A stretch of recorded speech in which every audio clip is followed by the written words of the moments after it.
2026 memang masih 2 tahun lagi, tapi pembahasan mengenai regulasi mesin dan sasis baru rasanya semakin kesini semakin memanas. F1 akan kembali mengalami perombakan besar-besaran sekaligus menekan tombol reset ulang pada tahun 2026 nanti. Jika biasanya regulasi baru di F1 hanya di seputaran mesin atau sasis saja, maka di 2026 nanti tim akan dihajar 2 perubahan sekaligus. Dari sisi mesin, meskipun modelnya masih sama dengan memakai mesin V6 Turbo Hybrid, tetapi banyak perubahan yang membuat tim harus riset dari nol. Seperti dihapusnya MGU-H dan komponen elektrikal atau ERS yang porsinya dibuat lebih besar, serta memiliki power yang hampir setara dengan mesin combustion. Dari yang semula ERS hanya memiliki power sebesar 160 horsepower, maka di 2026 nanti akan naik nyaris 3 kali lipat menjadi 470 horsepower. Itu akan dikombinasikan dengan mesin combustion V6 turbo yang jika di total FIA mengklaim bisa menembus sampai 1000 horsepower.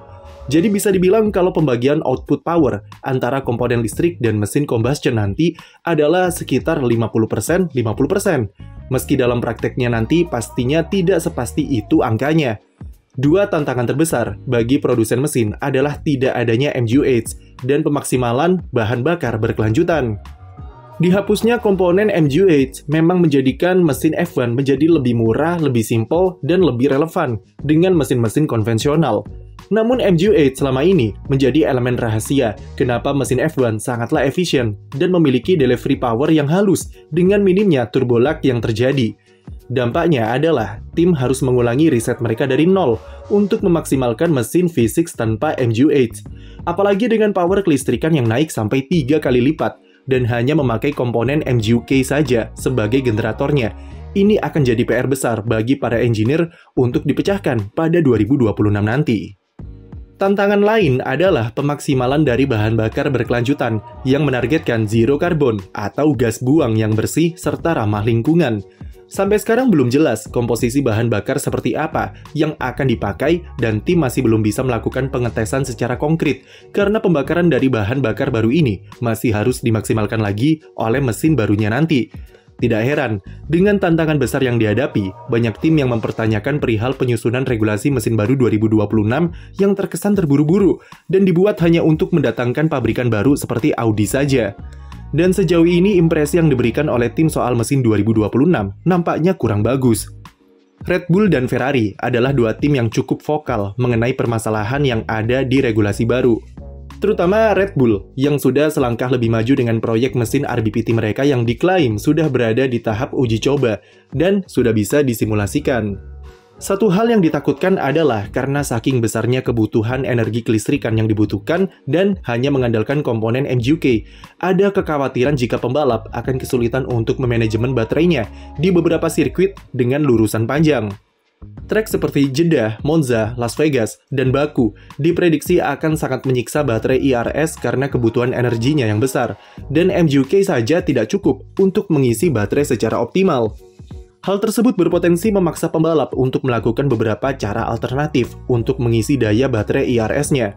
Salah satunya adalah pembalap bisa dengan sengaja memperlambat lajunya di lurusan, bahkan dipaksa untuk menurunkan gigi mobilnya di lurusan untuk bisa mengisi baterai. Cara itu populer dengan istilah full burn, yaitu ketika pembalap membakar sisa atau alokasi bahan bakar yang tidak dibutuhkan dalam hal performa mesin. Di regulasi 2026, salah satu cara terbaik untuk mengisi baterai ERS selain di pengereman adalah dengan melepas gas di lurusan, namun mesin harus tetap bisa mengantarkan torsi dan memutar turbin generator sehingga energi bisa tersalurkan ke komponen MGU-K. Cara itu hanya bisa didapat dari melambatkan laju mobil selagi menurunkan giginya untuk mendapatkan RPM tinggi, sehingga mesin bisa tetap menyalurkan torsi dan energi bisa dihantarkan ke baterai. Yang ditakutkan adalah balap F1 bisa menjadi ajang hemat-hematan energi dan tidak bisa tancap gas dengan leluasa karena harus lepas gas serta menurunkan gigi di trek lurus jauh sebelum braking zone. Hal itulah yang dikhawatirkan oleh Christian Horner yang mengklaim jika Red Bull sudah mendapatkan analisa awal dari simulasi yang mereka lakukan. Belum lagi berbicara soal bobot baterai yang tentunya bakal 3 kali lipat lebih berat dari era sekarang dan bisa mencapai 100 kg sendiri di masa depan. Beberapa tim prinsipal sudah menyuarakan desakan bagi FIA untuk merevisi regulasi mesin baru, terutama soal pembagian energi listrik dan combustion yang sama kuat, dikhawatirkan dapat menimbulkan masalah. Namun, FIA bersikeras jika regulasi mesin barunya sudah dibuat dengan perhitungan yang matang dan waktu yang sudah cukup mepet untuk melakukan revisi. FIA juga mengatakan kalau data dari Red Bull terlalu prematur, dan mereka menjamin jika kekhawatiran dari Horner tersebut bisa diatasi lewat regulasi baru sasis serta aerodinamika yang juga diperkenalkan pada 2026. Seperti apa bentuk mobil barunya nanti? Meski masih mengusung konsep ground effect, namun akan ada beberapa modifikasi besar yang diberlakukan FIA dalam rangka membuat balap F1 kembali seru dan atraktif. Dua hal yang jadi pusat perhatian FIA adalah dimensi dan berat mobil, di mana kedua topik tersebut dituding menjadi biang kerok kenapa balapan F1 di era modern kurang begitu atraktif dengan ukuran mobil yang bongsor. Mobil yang bongsor di era sekarang banyak dikeluhkan pembalap karena kurang lincah dan berat ketika di tikungan lambat. Menanggapi keluhan itu, FIA berencana untuk memangkas berat mobil sampai 40 hingga 50 kg lebih ringan di 2026 nanti.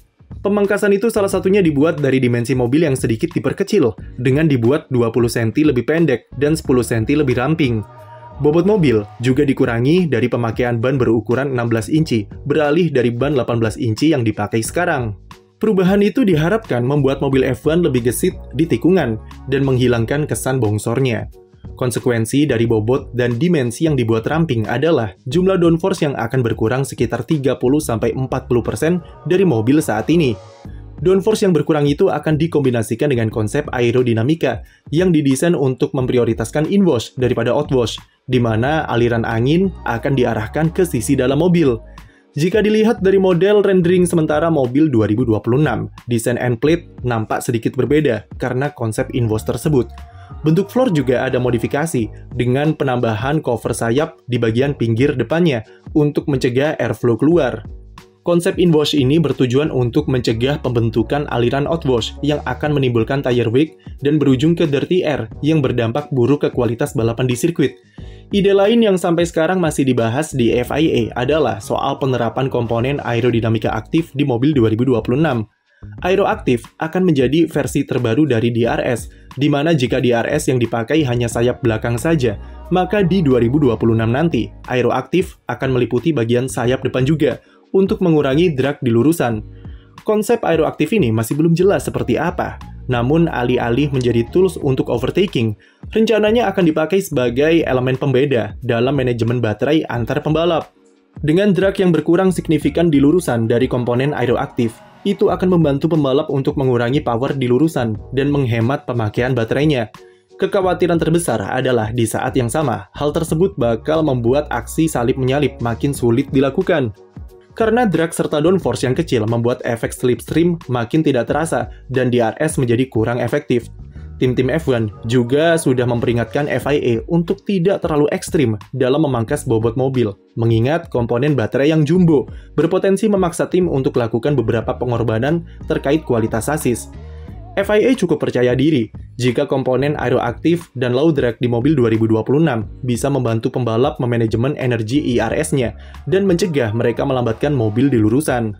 Bahkan FIA yakin kalau mobil 2026 bisa mencapai top speed yang setara dengan mobil era sekarang serta mampu mengambil tikungan lebih agresif dari sebelumnya. Sampai saat ini regulasi 2026 masih sangat abu-abu bagi semua tim. Regulasi mesinnya meskipun lebih sederhana, namun penerapannya cukup rumit dengan tuntutan manajemen energi yang dibutuhkan. Sementara regulasi sasis dan aeronya belum final dan FIA menargetkan paling lambat pertengahan tahun ini semua sudah dirampungkan. Jadi, apakah kalian sudah tidak sabar dengan F1 2026? Tulis pendapat kamu di komentar. Dan jangan lupa beri like dan subscribe untuk konten F1 lainnya.